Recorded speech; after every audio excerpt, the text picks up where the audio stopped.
Welcome to the Sage Thought Leadership Podcast, transforming the way people think and work so their organizations can thrive. Well, hi, everyone, and welcome to our podcast. I'm Ed Kless, and with me today is Bill Henslee. Bill is the founder and chief technology officer for Lockstep.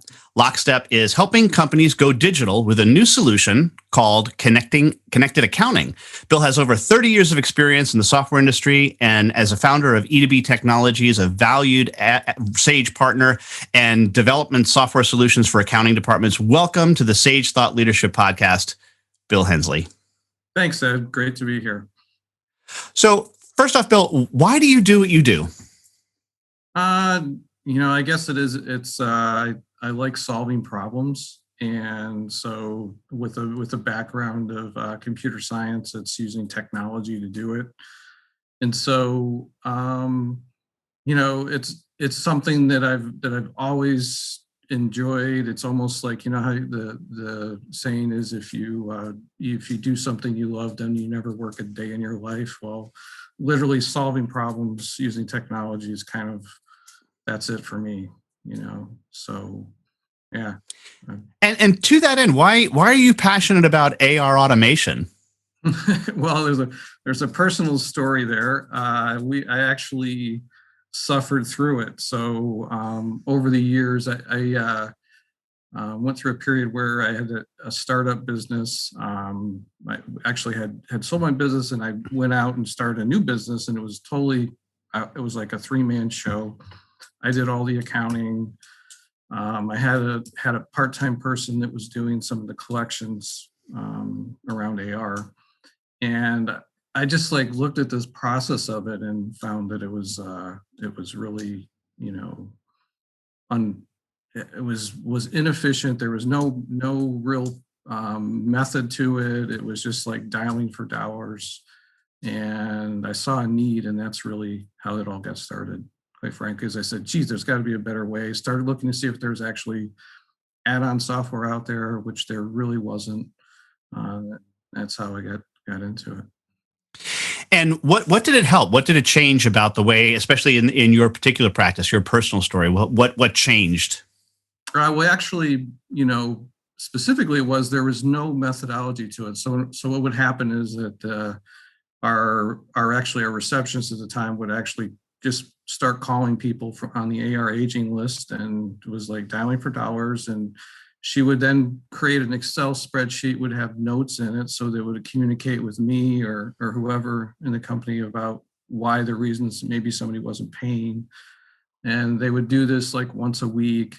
And then the next week it would start over again, it would be dialing for dollars again. There was, it was just literally this terribly cumbersome. I could never get a sense of where the customer was at, because you didn't even have necessarily all the conversations, because things change from week to week. So it was and there was no way to assign people to what accounts they were going to call and things like that. It was just a, wing it in a prayer kind of thing. So it was a bit what I like to call the Dory effect, right? Dory from Finding Nemo. Like every conversation was a brand new conversation every single time. Is that what was going on? Yes, absolutely. Yep, that's exactly what it was. Yeah. And of course, that doesn't help with customer loyalty and satisfaction either. No, they get frustrated as well, right? Yeah, it's restarting every time, and going through same issues and things like that. There was no way to communicate internally then. Even it was like, okay, they're not paying because we didn't give them some timesheet or whatever it was, or detail on it. Well, what was the follow-up to actually get that done? And, next time you're calling them, it's the same reason, because they still haven't given that. And so you're right. Bad customer satisfaction as well.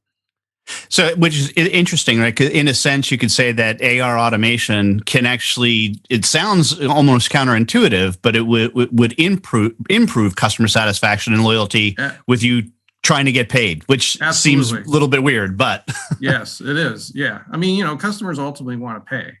It's that there's obstacles, in making that happen. And a lot of times it's on the collector is to make sure that they've done all the things necessary. And, the idea that you're not documenting it, you're not actually setting what are the terms, what are the reasons that people won't pay you, and you're going through, having to go through the same issues, day in, day out with the customer, it gets frustrating for the customer as well. So, well, let me ask you, you've told me your personal story with it, and obviously that makes sense that you would launch into it. Do you have a particular customer scenario that you can share with me where it's made a big impact on one of your customers? Well, so actually there's many. What I found was in the market, in the mid-market, beyond just, I was a small business, right? So it was kind of a different scenario. I didn't have the issue of maybe many people trying to collect and so forth. So what we ended up doing is actually meeting that challenge and kind of organizing the whole process. In doing so, what we did is we're able to determine who's going to collect on what accounts, have ways that you could have delegates, so that if somebody was on vacation, somebody else was still doing the job and things like that. So we created this kind of organizational process around it, for collecting money. It used to be they would assign it, letters A through Z.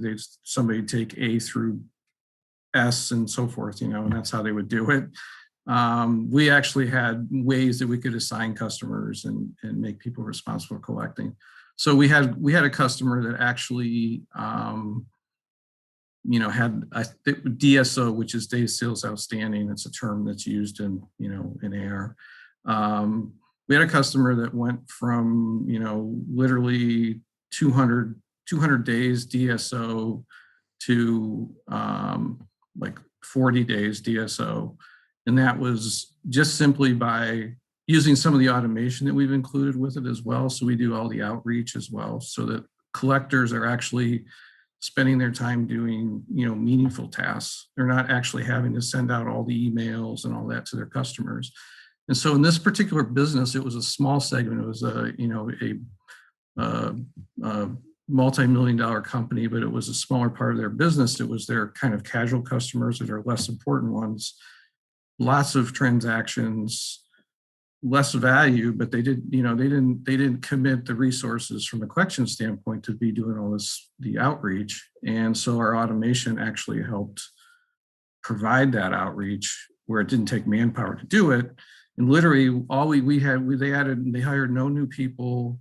They reduced this DSO. They collected, and literally to the bottom line, it was like added another, $5 million of cash or something to their bottom line just by reducing the outstanding AR. Well, it sounds like you should price your product based on the amount of reduction in accounts receivable that they get to get a percentage. That would be. Wish we could do that. Yeah, that'd be the way to go. But in all seriousness, 200 days down to, what did you say, 40 days, it's almost half a year's difference. And when you've got an organization that is, I'm assuming, using accrual-based accounting, that's taxes that you're paying on money that you don't have. Never have. Yeah, exactly. Yeah. Yep. So pretty big deal. Well, Bill, we have an exit question that we ask all of our guests, and that is, who is a hero of yours and why are they a hero? Oh, well, actually, my hero would be Nelson Mandela. And the reason is that, certainly he meets the criteria for a hero, where he's certainly, did things for others and, not self-serving. Spent 20 years in prison, I think, ultimately, to end racism. But I think it was it was the way that he, once he was elected as president, the way he handled it, he actually brought the opposition people into the cabinet and kind of bridged the gap, so to speak. It was a divisive scenario, and he actually had an outreach and actually realized that the only way to really go forward with a government that was going to be not so divisive would be to, include others and have some diversity in it.